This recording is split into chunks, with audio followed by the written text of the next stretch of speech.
আসসালামু আলাইকুম, সবাইকে শুভেচ্ছা জানাচ্ছি। আজকে আমরা আলোচনা করব মুক্তি ব্যাগ সম্পর্কে। মুক্তি ব্যাগ মানে হচ্ছে যে ব্যাগে কোনো বস্তুকে পৃথিবী থেকে নিক্ষেপ করলে সেটা আর পৃথিবীতে ফিরে আসে না, তাকে বলা হয় মুক্তি ব্যাগ।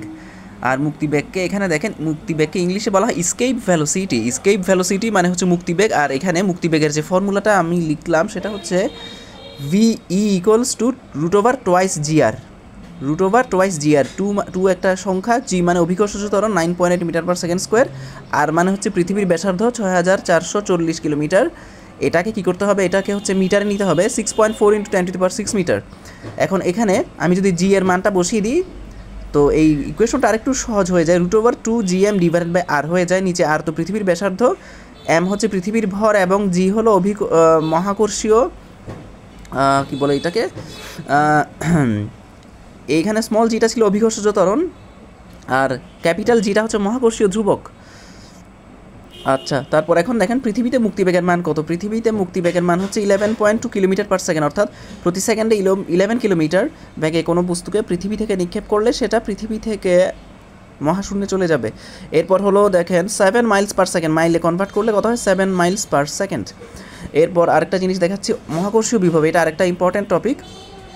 দেখেন অসীম দূরত্ব থেকে একক ভরের কোনো বস্তুকে মহাকর্ষীয় ক্ষেত্রের কোনো বিন্দুতে আনতে যে পরিমাণ কাজ সম্পন্ন হয় তাকে ওই বিন্দুর মহাকর্ষীয় বিভব বলে। V equals two -gm/r। V equals two কত, -gm ডিভাইডেড বাই r। আর এটার একক হচ্ছে জুল পার কেজি। মহাকর্ষীয় বিভবের একক হলো জুল পার কেজি। আর ইকুয়েশন হচ্ছে V equals to -gm divided by r। এরপরে আমি যেটা দেখাবো সেটা হলো দেখেন কিছু পৃথিবীতে মুক্তিবেগের মান এখানে দেওয়া আছে। V equals two 11.2 kilometre per second, এটা হচ্ছে পৃথিবীতে। এরপর মঙ্গল গ্রহে মুক্তিবেগ, দেখেন মঙ্গল গ্রহে মুক্তিবেগের মান হচ্ছে 5 কিলোমিটার পার সেকেন্ড, অর্থাৎ 5 কিলোমিটার প্রতি সেকেন্ডে। কিন্তু আমরা যখন ক্যালকুলেশন যখন আমরা করব তখন এই মানটা আসে না, আরেকটু কম আসে, সাপোজ 4.80 কিলোমিটার পার সেকেন্ড এরকম আসতে পারে। চাঁদে মুক্তিবেগের মান কত, দেখেন 2.4 কিলোমিটার পার সেকেন্ড। চাঁদে মুক্তিবেগের মান একটু কমে যায়, অনেক কম আসলে, কারণ চাঁদের অভিকর্ষজ ত্বরণ কম এবং চাঁদের মহাকর্ষ শক্তি বা অভিকর্ষ শক্তিটা পৃথিবীর চেয়ে অনেক কম। তারপর বৃহস্পতি গ্রহ যেহেতু অনেক বড়, যার কারণে এটার মাধ্যাকর্ষণ অনেক বেশি, যার কারণে বৃহস্পতি গ্রহের মুক্তিবেগের মান অনেক বেশি। দেখেন 59.5 কিলোমিটার পার সেকেন্ড, বা আপনারা আরেকটু ক্লিয়ার করে রাউন্ড ফিগারে নিতে পারেন। রাউন্ড ফিগারে নিলে কত হবে, 60 কিলোমিটার পার সেকেন্ড। মানে বৃহস্পতি গ্রহ যেহেতু সবচেয়ে বড় তাই এটার মুক্তিবেগের মানও অনেক বেশি। মঙ্গল গ্রহেরটা খুব ইম্পর্ট্যান্ট, 5 কিলোমিটার পার সেকেন্ড। চাঁদেরটা ইম্পর্ট্যান্ট, 2.4 কিলোমিটার পার সেকেন্ড। বৃহস্পতি গ্রহে হচ্ছে 59.5 কিলোমিটার পার সেকেন্ড। আচ্ছা, মুক্তিবেগের ইকুয়েশনটা আমি আবার লিখলাম, V equals to root over twice GR। এখানে জি হলো পৃথিবীর অভিকর্ষজ ত্বরণ, আর হচ্ছে পৃথিবীর ভর, আর এটা হচ্ছে পৃথিবীর মুক্তিবেগের মান বের করার ইকুয়েশন। এখানে আপনি রুট ওভার 2টা ঠিক রেখে জিটা চেঞ্জ করতে পারেন। ধরেন মঙ্গল গ্রহেরটা বের করতে চাইলে মঙ্গল গ্রহে জি এর মান দিবেন, মঙ্গল গ্রহের ব্যাসার্ধ দিবেন, তাইলে মঙ্গল গ্রহের মুক্তিবেগটা চলে আসবে। আর এই যে পৃথিবীর মুক্তিবেগটা আমি আবার লিখে দিচ্ছি 11.2 কিলোমিটার পার সেকেন্ড অথবা 7 মাইলস পার সেকেন্ড এটা। তারপর আমি আরেকটা জিনিস দেখাই, আরও কিছু ইনফরমেশন আপনাদের জন্য। দেখেন সূর্যের ভরটা দরকার আছে। সূর্যের ভর কত, 2 × 10⁻30 কেজি, 2 × 10⁻30 কেজি। আর পৃথিবীর ভরটা দিচ্ছি 6 × 10⁻24 কেজি। পৃথিবীর ভর ME। আচ্ছা, এম মানে মাস আর ই মানে হলো আর্থ। 6 × 10⁻24 কেজি। পৃথিবীর ব্যাসার্ধ আর ই দিয়ে লিখলাম 6440 কিলোমিটার, 6440 কিলোমিটার। এটাকে যখন মিটারে নিব 6.4 × 10⁶। এটাকে আমরা সাইন্টিফিক নিয়মে লিখলে এটা লিখতে পারি 6.4 × 10⁶ মিটার।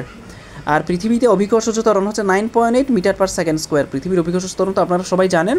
মুক্তিবেগের মান 11.2 কিলোমিটার পার সেকেন্ড, অথবা মাইলে নিলে 7 মাইলস পার সেকেন্ড।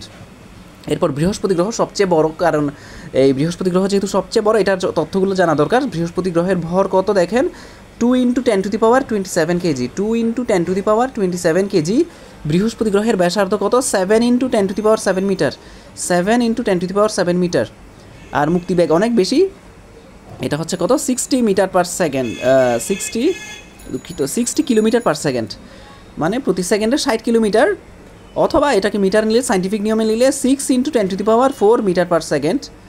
এটাকে আমি আগের পেজে লিখছিলাম হচ্ছে এটা 59.5 কিলোমিটার পার সেকেন্ড, বা এটা আসলে একটু মানে 60 ধরতে পারেন, 60 কিলোমিটার পার সেকেন্ড। এখন 60 কিলোমিটার যদি হয়, 60 কিলোমিটারকে আমরা সায়েন্টিফিক নিয়মে মিটার নিলে এটা লিখতে পারি। তা যা হলে এটা দেখা দেওয়ার কারণ হচ্ছে কোনো কনফিউশন থাকবে না। আসলে 6 × 10⁴ মানে হচ্ছে 60 কিলোমিটার পার সেকেন্ডে। তারপরে হলো কি এখানে আরেকটা জিনিস আমি দেখাচ্ছি, মঙ্গল গ্রহের ব্যাসার্ধ কত, একটু মনে রাখতে হবে। মঙ্গল গ্রহ হচ্ছে পৃথিবীর খুব কাছাকাছি। মঙ্গল গ্রহের ব্যাসার্ধ হচ্ছে 3 × 10⁶ মিটার। আমি এখানে আবার লিখতেছি, লেখাটা যদি বোঝা না যায়, 3 × 10⁶ মিটার হচ্ছে RM। RM মানে হচ্ছে radius of Mars. Radius of Mars হচ্ছে 3 × 10⁶ মিটার। মঙ্গল গ্রহে অভিকর্ষজ ত্বরণ কত? 3.8 ms-2। 3.8 ms-2 হচ্ছে মঙ্গল গ্রহের অভিকর্ষজ ত্বরণ। আর মঙ্গল গ্রহের মুক্তিবেগ মানে হচ্ছে 5 kilometre per second. 5 kilometre per second, এটা হচ্ছে মঙ্গল গ্রহে মুক্তিবেগের মান। আশা করছি সবাই বুঝতে পারছে।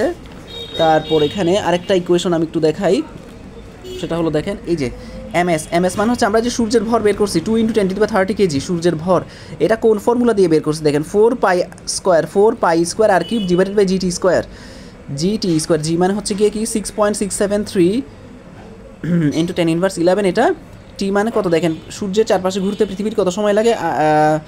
86,400, এটা হচ্ছে 86,400 সেকেন্ড।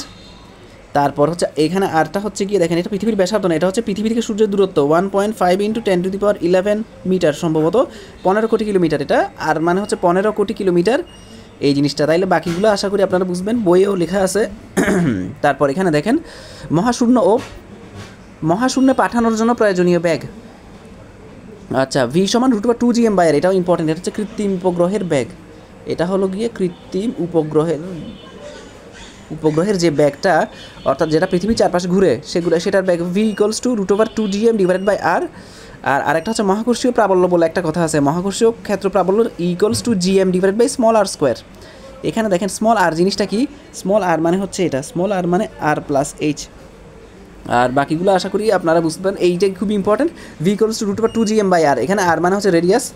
তারপর আরেকটা জিনিস দেখেন, কৃত্রিম উপগ্রহের ব্যাগ কত হতে পারে? আরেকটা হতে পারে, সেটা হলো V = √2 gm/r+h, এটাও হতে পারে। কৃত্রিম উপগ্রহের ব্যাগ কত হতে পারে? V = √2 gm/r+h, এটাও হতে পারে। আবার এদিকে দেখা আছে হচ্ছে V = √2 gm/r, মহাশূন্যে পাঠানোর জন্য প্রয়োজনীয় ব্যাগ, এটাও হতে পারে। তারপরে দেখেন এখন, তবে আমরা মেইনলি এটাই ব্যবহার করব, এটা খুব ইম্পর্টেন্ট। V = gm/r+h। তারপর পর্যায়কাল বের করতে হতে পারে, পর্যায়কাল যদি টি হয়, অর্থাৎ কৃত্রিম উপগ্রহ সূর্যের চারপাশে ঘুরতে যদি টি সময় লাগে, তাহলে টি = 2πr+h/v। এটা হচ্ছে কৃত্রিম উপগ্রহের ব্যাগ, যেটা এখানে লেখা আছে V হচ্ছে √2 gm/r+h, এটা হলো কৃত্রিম উপগ্রহের ব্যাগ। আর মানে পৃথিবীর ব্যাসার্ধ, আর h হলো গিয়ে কত উচ্চতায় সেটাকে রাখা হয়েছে, অর্থাৎ পৃথিবী থেকে এটা কত দূরে আছে, সেটা হলো h। তারপর দেখেন কৃত্রিম উপগ্রহ কত উচ্চতায় আছে, এই যে h যেটা কৃত্রিম উপগ্রহের উচ্চতা, এটা আমরা বের করতে পারি আরেকটা ইকুয়েশন থেকে। সেটা কত দেখেন, h = g মানে হচ্ছে মহাকর্ষীয় ধ্রুবক, m মানে পৃথিবীর ভর, t হচ্ছে কত পর্যায়কাল, t² / 4πr² 1/3 - r, এটা gmt²। g এখানে m এটা না দিলেও হয়, gmt² / 4πr² 1/3 - r, এটা হচ্ছে কৃত্রিম উপগ্রহের কত উচ্চতায় কৃত্রিম উপগ্রহকে রাখতে হবে সেটা। তো আমি আর ভিডিওটা বড় করছি না, সামনে নতুন কোনো ভিডিও নিয়ে উপস্থিত হব। সবাইকে ধন্যবাদ।